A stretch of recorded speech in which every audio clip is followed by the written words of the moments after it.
म बच्चा बेलामा यति रोइसकेँ कि मेरो आँसु सबै सकिसक्यो जो सांझ ख्वाब देखते थे नैना बिछड़ के आज रो दिए त्यही हो अब मेरो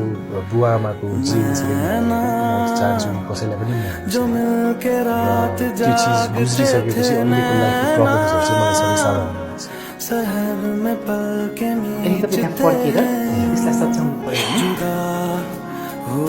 सच्याउन भन्दा पनि यस्तो हो दाइ म चाहिँ त्यति पनि सेल्फिस छुइनँ कि म मेरो आफ्नो स्वार्थको लागि चाहिँ बुवा आमासँगै होस् भन्दैन उहाँहरू आफ्नो लाइफमा पनि त खुसी हुनु पर्यो मेरो ह्याप्पिनेस मात्रै म्याटर गर्दैन सो म चाहिँ चाहन्छु कि उहाँहरू चाहिँ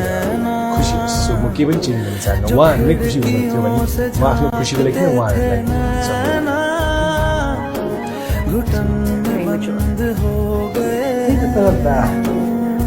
मैले भने पनि